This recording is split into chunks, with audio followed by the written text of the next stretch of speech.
Assalamualaikum warahmatullahi wabarakatuh. Salam sehat, salam sepak bola, salam sliding. Halo slidingers, terima kasih telah mampir kembali di channel Uncle Sliding. Tayangan Uncle kali ini akan mengulas salah satu tim dengan sederet sejarah di kompetisi persepak bolaan tanah air Indonesia, Persela Lamongan. Benar slidingers, klub yang bermarkas di Stadion Gelora Surajaya Lamongan, Jawa Timur ini di musim 2021 kali ini harus turun panggung dari divisi utama, divisi tertinggi sepak bola Indonesia, dan turun kasta ke divisi 2. Akhir perjuangan Laskar Joko Tingkir bertarung di divisi utama harus terhenti setelah hampir 18 tahun berkompetisi di divisi utama. Bagaimanakah kisah Laskar Joko Tingkir di musim ini hingga harus kembali terdegradasi ke divisi 2? Yuk langsung saja kita cek ulasan Uncle kali ini. Tapi jangan lupa ya untuk subscribe, like, dan aktifkan notifikasi loncengnya untuk mendapatkan informasi terbaru dari Uncle. Let's go! Sejarah Persela Lamongan di kompetisi sepak bola Indonesia. Klub yang berdiri 18 April 1967 ini, atau dengan kata lain Laskar Joko Tingkir, sudah berusia 55 tahun. Suatu angka yang merepresentasikan betapa Laskar Joko Tingkir sudah memasuki usia senja jika diinisiasikan kepada manusia. Persela Lamongan, klub dari kota Lamongan yang bermarkas di Stadion Gelora Surajaya, telah menjadi saksi beragam pemain sukses yang pernah mengenakan seragam biru muda. Sejak promosi ke divisi utama di tahun 2003 dan berjuang hampir 18 tahun di kancah tertinggi divisi utama, sebut saja nama-nama pemain yang pernah bersinar mulai dari Khairul Huda Rohimahullah, Marzuki Badriawan, Charles Putirai, Taufik Kasrun, Zainal Arifin, Gede Sukadana, hingga Samsul Arif, Hadil Ramdhani, Dendi Sulistiawan, Gian Zola, Fandi Eko Tomo, Arif Satria tercatat pernah bermain di klub yang bermarkas di Gelora Surajaya ini. Tentu slidingers juga masih ingat ya nama-nama pemain asing ini: Oscar Aravena, Nyek Nyobe, top skor Persela sepanjang masa, Marcio Sousa, Fabiano Beltrame, Gustavo Lopez, hingga Adison Alves, Alex Gonçalves, Loris Arnold, dan Ivan Carlos. Meskipun belum pernah juara, dengan prestasi tertinggi bercokol di peringkat 4 Liga Super, Persela selalu menghiasi ketatnya persaingan divisi utama di Indonesia. Sayangnya jalan terjal Persela di divisi utama harus berakhir di musim 2021 kali ini. Persela musim 2021 memulai kompetisi dengan bermodal kombinasi pemain muda dan pemain asing serta pelatih yang memiliki pengalaman di kompetisi divisi utama, Iwan Setiawan, menatap musim 2021 ini dengan optimis. Namun tidak disangka, Laskar Joko Tingkir menutup putaran pertama dengan berada di zona degradasi, peringkat 16 dengan poin 13. Buruknya lini serang Laskar Joko Tingkir dengan hanya mencetak 10 gol dari 17 laga. Persela Lamongan kebobolan hingga 16 gol. Bahkan dua tim promosi, Persita Tangerang dan Persik Kediri, berada di peringkat yang lebih bagus dari Persela Lamongan.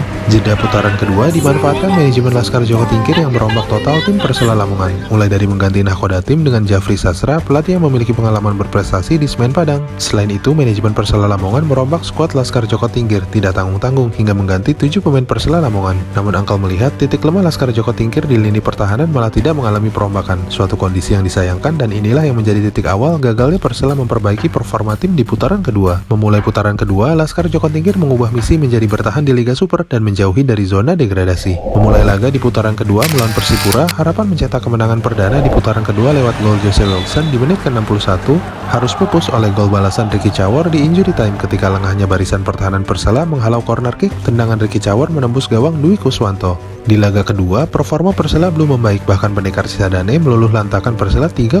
Gol Agung Budi di babak pertama dan 2 gol Pendekar Cisadane melalui Irsyad Maulana dan Thailand Korea di babak kedua menghancurkan Persela Lamongan.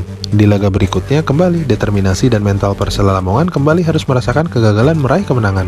Sempat unggul lewat gol cantik Malik Rizaldi, harapan meraih kemenangan harus sirna di menit ke-80. Tandukan Marco Mota memutus harapan Persela meraih kemenangan di putaran kedua. Di laga berikutnya, lagi-lagi injury time menjadi momok bagi tim Persela Lamongan. Hilang fokus dan konsentrasi membuat Ridwan Tawainela membobol gawang Dwi Kuswanto setelah sukses melepaskan diri dari kawalan bek Demerson. Di dua laga berikutnya, ditangani pelatih caretaker Ragil Sudirman kembali menangani Persela karena pelatih Jafri Sastra mengundurkan diri. Lini serang Persela sempat bangkit dan mencetak gol duluan saat melawan Madura United lewat gol Ibrahim Kosepa. Namun lagi-lagi hilangnya fokus, determinasi, dan hilangnya disiplin di babak kedua membuat penalti Renan Silva menyelamatkan Madura dari kekalahan. Persela Lamongan yang membutuhkan 3 poin berpeluang keluar dari zona degradasi jika mendapatkan poin saat berhadapan dengan duel papan bawah krusial melawan Barito Putra. Sempat memberi harapan dengan unggul 2-0 lewat gol Rahel Radiansyah dan Gian Zola, namun lagi-lagi kesalahan yang sama kembali diulangi Demerson dan kawan-kawan. Barito Putra melakukan comeback, Rafael Silva dan Bayu Pradana mengantarkan Persela Lamongan semakin berada di jurang degradasi, dan di kubu lain Mutiara Hitam Persipura mulai bangkit dan meraih kemenangan. Rahel Radiansyah, Guilherme Batata, Jose Wilson hingga Salwen Aljaberi terus berupaya mengangkat performa Laskar Joko Tingkir. Di laga melawan Maung Bandung, Persela kembali hampir meraih kemenangan. Sempat sempat memberi kejutan dan unggul 1-0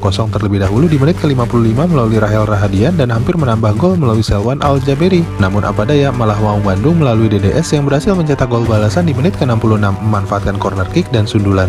Jika melihat statistik, di putaran kedua lini serang Laskar Joko Tingkir sebenarnya sudah mengalami peningkatan. Tercatat Persela mampu unggul lebih dahulu di 5 laga putaran kedua, termasuk sempat unggul melawan Persib Bandung, Persija, dan Madura United. Sayangnya, membaiknya lini serang Laskar Joko Tingkir tidak diikuti kemampuan Persela dalam bertahan. Rapuhnya pertahanan Persela Lamongan dapat dilihat dari statistik, total 33 gol bersarang di gawang Dwi Kuswanto dan Abdul Rohim, dengan rincian 12 gol di babak pertama dan 21 gol di babak kedua, atau pertahanan Persela Lamongan dapat dikatakan lebih buruk jika dibandingkan putaran pertama. Karena kebobolan lebih banyak 7 gol, inilah faktor utama yang menjadi petaka Laskar Joko Tingkir tidak mampu keluar dari zona degradasi. Salah satu penyebabnya adalah termasuk ketika tidak mengganti bek tengah Demerson dengan pemain asing lainnya, yang faktanya telah berulang kali gagal mengamankan lini pertahanan Persela Lamongan di putaran pertama. Hal berbeda yang dilakukan oleh manajemen dan pelatih Barito Putra dan Persipura ketika berani merombak termasuk lini pertahanan mereka. Di laga berikutnya melawan Bali United, kembali Persela Lamongan sempat unggul lebih dahulu. Rahel Rahadian yang sedang on fire berhasil membuat kejutan dan mencetak gol di menit ke-39 yang membuat Persela memiliki harapan untuk menang. Bahkan Persela Lamongan sempat berpeluang menambah gol ketika tendangan jarak jauh Riyatno Abioso hampir menjebol gawang Nadeo Argawinata. Namun lagi-lagi determinasi, lemahnya fokus dan disiplin terutama di babak kedua saat bertahan membuat Laskar Joko Tingkir kembali harus terdiam ketika 2 gol Serdadu Tridatu di babak kedua membuat Persela kembali menangis. Gol dari Muhammad Rahmat dan Eber Besa yang sangat krusial menjaga Bali bersaing di perebutan gelar juara ketika itu, dan lemahnya pertahanan Persela dalam mengantisipasi bola umpan silang dan mengantisipasi pergerakan lawan yang datang dari belakang menjadi petaka bagi Laskar Joko Tingkir.